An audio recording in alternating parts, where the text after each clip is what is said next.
Okay, so I heard what all of you said. The majority of you said to stay away from this 2001 Mercedes-Benz S600. I'm nervous as hell right now. Like, I'm very nervous because I just bought the damn thing for $1,680. Here it is. This is from IAA. This was donated to charity. So the money does go to charity, which is good. That makes me feel better. We don't know the mileage.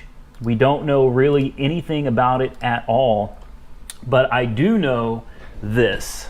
And don't mind the mess. I really need to organize my office space here. It's getting a little cluttered. But here's what we do know. We have a Carfax that shows it's never been in an accident. No damage ever reported, 6 owners, 43 service records.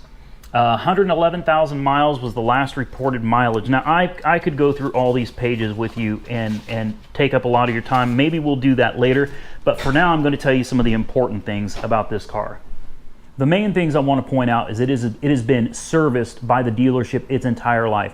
Last reported mileage was 111,000 miles, and that was about a year and a half ago, if I remember correctly. Throughout this car's life, at about 70,000 miles, it had the head gaskets replaced, and that is a huge deal on this V12. If the head gaskets got replaced, pretty much everything from the head gaskets up got replaced. Not necessarily the heads themselves, but all the gaskets, all of the sealing surfaces, all the little tiny plastic pieces that tend to get brittle and break. This was done professionally at the dealer. So that means all of that stuff has been fixed, and it was due to an oil leak, which is a common problem on this 6.0 liter V12. I did a lot of research into this. That oil leak usually requires removing the heads and the head gas. So that was already done. The transmission fluid was flushed recently. It's had so much regular and preventative maintenance. It is ridiculous. I mean, I wouldn't have bid on this car if I hadn't seen the Carfax report that showed that it had such significant work done to it. So honestly, it could be a dud, but I fully expect we're going to get there, figure out how to get that hood open, we're going to fire it up, we're going to put tags on it and drive it home. That's what I expect. Now, that may not be how it goes, but I expect that this is going to be one of those rare cars that you just get a good deal on because you took a risk. I got a good feeling about it. So I guess let's head to Tulsa, which is about, well, first I got to head to the bank and get a cashier's check for $1,680. Then we got to head to Tulsa and see if we can get it running. I'm nervous. I'm really nervous because this thing could end up being a paperweight. Now, regardless, here's the good part. Regardless of whether it's a paperweight or not, we own an S600 V12 Benz that if I wanted to, I can go to my bank right now, and that $1,680 I just paid for it, I could go to my bank and borrow $5 grand on it today. Like, give me 30 minutes, I'll have $5,000 cash in my hand. So, you know, it's not really a big deal. The car is still worth money to my bank, and if necessary, we can use that money to fix it. Now, the transmission, I had somebody comment and say, those things are known for puking transmissions, and they are not replaceable. Well, not that they're not replaceable, but you can't get one. You can't find a used one, and you cannot get them rebuilt. And that was actually incorrect. I jumped on eBay, and LKQ has plenty of them. You can get them for $500 for a guaranteed good transmission with a warranty.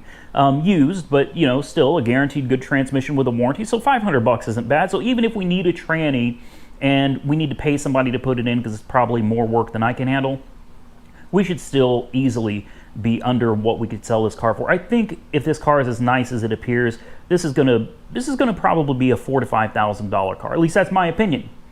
Let me stop talking and let's go figure out what's going to happen. You know, do we have to have it towed home? Are we even going to be able to get the hood open? If we do get it open, is it going to start? God, I don't know. Let's just get out of here. All right, we got booster pack 1. We've got another booster pack hidden under there, a box full of tools here, a bag full of tools, and zip ties, because you always need zip ties, jumper cables, an extra GoPro battery, and last but not least, the trusty old X-Priv. Let's do this.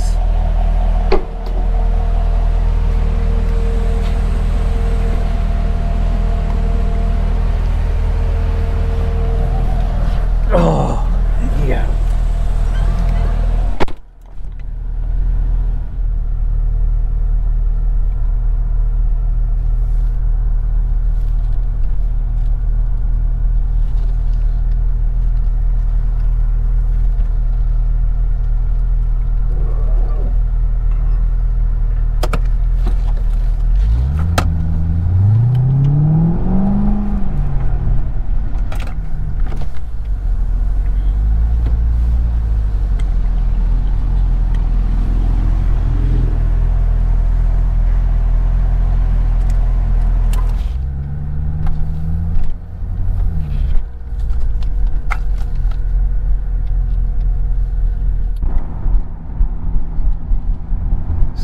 GPS has us taking the back roads for the next, I don't know, few miles.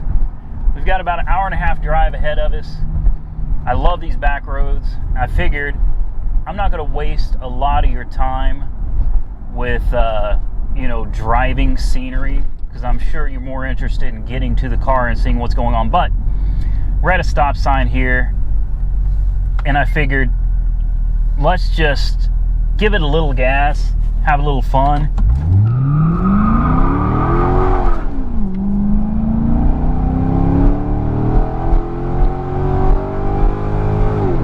Wow. There you go.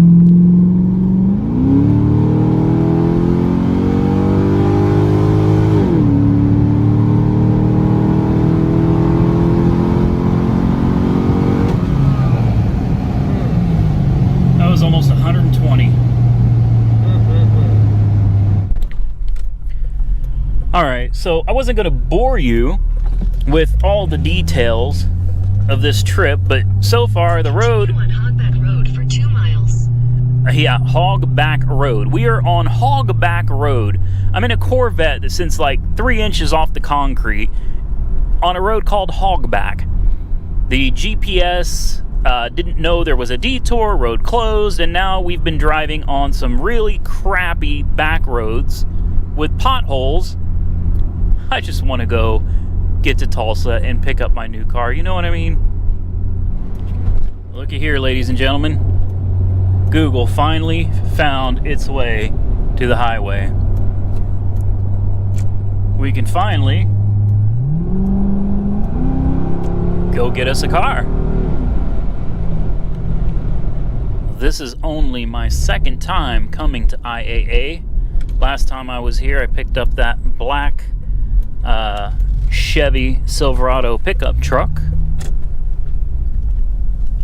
that I lost several thousands of dollars on. Your destination is on the right.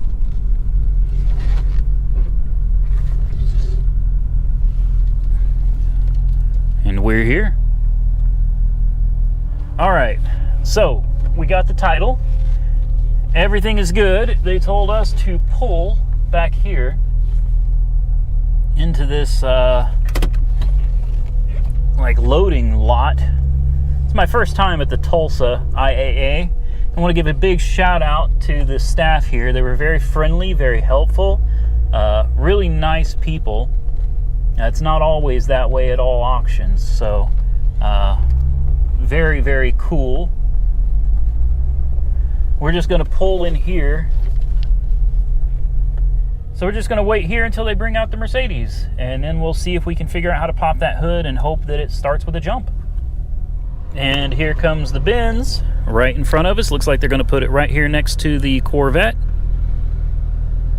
There she is. V12. Let's have a look. All right, so here's the first look at the 2001 S600.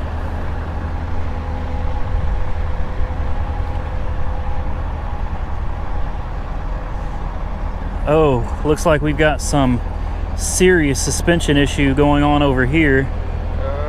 Did not see that. Hopefully it's some kind of an air ride that will pick itself back up. Again, it was just picked up in the air too, so it's possible. Is this an AMG? This has AMG wheels on it. Right there, AMG wheels. Huh. The hood is definitely stuck on one side. Tim, I need you to go in there and pull the hood latch. See, it's actually low on this entire side, so I'm betting it's because they picked it up on that thing and it's unlevel. Hopefully. See if we can find the hood latch. Right here. Go lift that hood up if you would. Let's see if it opens like this. There we go. Well, there's a hood latch that you got to release right here. You got to pull it. There you go. It said that the hood was stuck, so they couldn't open. Oh, it looks like it's been parked for a while. Yeah. It's got peanuts and rat's nests all over it. Yep.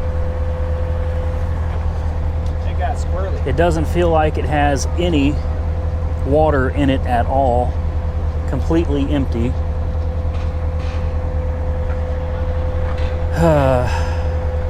This is not a good sign. I guess the next step is we got to find the battery and see if we can jump start it just to see what happens. I'm thinking this isn't going to drive home. I don't think we said. Oh, you know what? This is for coolant. I thought maybe this was for air, but that's definitely for coolant. It looks like we've got coolant in the reservoir right here. Yeah, we do. It's full of coolant. Interesting. Okay. Battery is in the trunk is what it says. Doesn't look like there's any little lever thingy. Oh, this will be fun. Okay, this is pain. I've got 2 booster packs hooked up to it.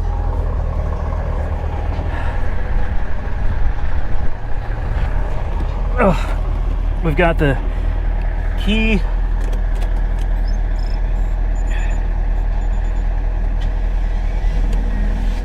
Well, she fired right up.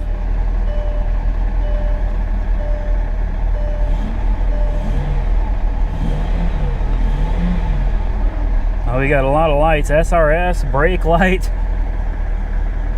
Does it go into gear? It does. Parking brake was on.